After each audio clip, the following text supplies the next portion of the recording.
எல்லாருக்கும் வணக்கங்க. Cook to easy சேனலுக்கு உங்களை அன்புடன் வரவேற்கிறேன். இன்றைக்கி அருமையான தக்காளி சாதம் எப்படி பண்ணுறதுன்னு பார்க்க போகிறோம். ரொம்ப சுலபமாக பண்ணிடலாம். வாங்க எப்படி பண்ணலான்னு பார்க்கலாம். இது நம்ம குக்கர்லேயே தாளித்து விட போகிறோங்க. அதனாலங்க குக்கர் எடுத்துக்கோங்க. குக்கர் அடுப்பில் வச்சு நல்லா சூடானதுக்கப்புறம் 1 டீஸ்பூன் எண்ணெய், 1 டீஸ்பூன் நெய் வந்து சேர்த்துருக்கோம். இதில் 1 இன்ச்சு பட்டை, கிராம்பு 4-5, ஏலக்காய் 2, கருப்பு ஏலக்காய் 1, அதே போல் அன்னாச்சிப்பூ 2, ஒரு பிரியாணி இலை இதெல்லாம் சேர்த்துருக்கோங்க. இதெல்லாம் சேர்த்து நல்லா நம்ம ஃப்ரை பண்ணிக்கணும். இங்கே தனியாக ஒரு பாத்திரத்துலைங்க 2 மீடியம் சைஸ் தக்காளி, காஷ்மீர் ரெட் சில்லி வந்து ஒரு 3 சேர்த்துக்குங்க. அது கூடவே வெள்ளைப்பூண்டு வந்து ஒரு 10 பல் வந்து சேர்த்துருக்கோங்க. இது எல்லாத்தையுமே கொஞ்சமாக தண்ணி விட்டு வேக வச்சு வச்சுருக்கோங்க. தக்காளியோட தோலை வந்து எடுத்துகிட்டு அந்த தண்ணியோடையே சேர்த்து நம்ம இதை பேஸ்ட்டாக அரைச்சிக்க போகிறோம். இங்கே நம்ம சேர்த்த பட்டை வகையெல்லாம் வந்து ஃப்ரை ஆகிடுச்சுங்க. இது கூடவே 2 மீடியம் சைஸு பெரிய வெங்காயம், 10 பல் பூண்டு, ஒரு பச்சை மிளகாய், புதினா இலை வந்து ஒரு 10. இது எல்லாத்தையும் சேர்த்து நல்லா ஃப்ரை பண்ணிக்கணுங்க. நல்லா ஃப்ரை ஆகட்டுங்க. நம்ம வந்து மிக்சியில் அரைச்சோம் பாருங்கள், அந்த பேஸ்ட் வந்து நமக்கு சூப்பராக ரெடி ஆகிடுச்சுங்க. இதில் வந்து நம்ம அந்த மிளகாயுடைய கலர் வந்து சூப்பராக கிடச்சிருக்கு. நமக்கு நம்ம சேர்த்துருக்கக்கூடிய வெங்காயம், பூண்டு இது எல்லாம் வந்து நல்லா ஃப்ரை ஆனதுக்கப்புறமா நம்மளுடைய தக்காளி சாதத்துக்காக இதில் 1.5 டீஸ்பூன் அளவுக்கு இஞ்சி பூண்டு விழுது வந்து சேர்த்துக்கிறோம்.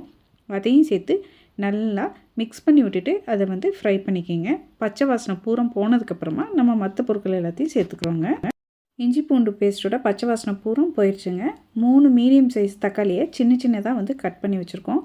அதையும் வந்து இதில் சேர்த்து நல்லா மிக்ஸ் பண்ணிக்கணும். நம்ம சேர்த்துருக்கக்கூடிய இந்த தக்காளி வந்து நமக்கு நல்லா சாஃப்டாக வந்து வதங்கி வரணுங்க. அது வரைக்கும் நம்ம இதை வந்து வதக்கி எடுத்துக்கலாம். இந்த ஸ்டேஜில்ங்க நமக்கு தேவையான அளவு உப்பு வந்து சேர்த்து அதை வந்து நல்லா மிக்ஸ் பண்ணி விட்டுருங்க. தேவைப்பட்டால் மூடி போட்டு அடுப்பு சிம்மில் வச்சாலும் நமக்கு சீக்கிரமாக வந்து தக்காளி வந்து சாஃப்டாகி வந்துடும். தக்காளி சாஃப்டான இந்த ஸ்டேஜில்ங்க மஞ்சள் தூள் வந்து 1/2 டீஸ்பூன் சேர்த்துக்கிறோம். அதே போல் மிளகாய்த்தூள், கரம் மசாலா தூள், பிரியாணி மசாலா இது எல்லாமே வந்து ஒரு டீஸ்பூன் வந்து சேர்த்துக்கிறோங்க.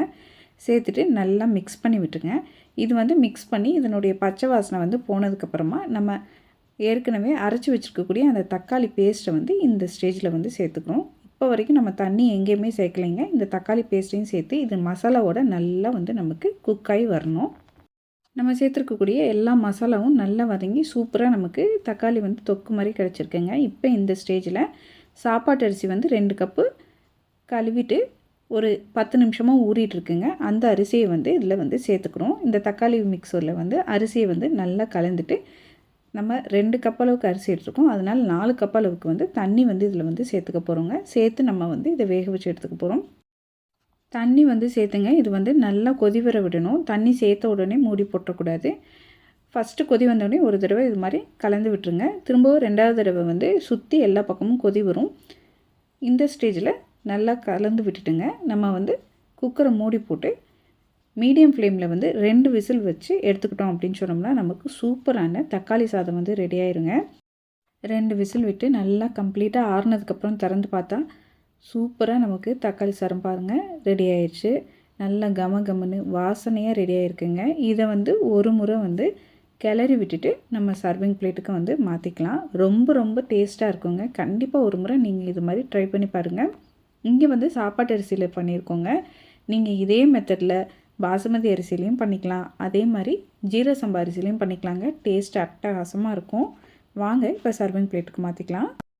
நீங்களும் இதே அளவுகளோட ஒரு முறை இந்த தக்காளி சாதத்தை செஞ்சு பாருங்கள், சுவைத்து பாருங்கள். சுவை அட்டகாசமாக இருக்குங்க. உங்களுக்கு இந்த ரெசிபி பிடித்திருந்தால் குக் டு ஈஸி சேனலை லைக் பண்ணுங்கள், ஷேர் பண்ணுங்கள், கமெண்ட் பண்ணுங்கள்.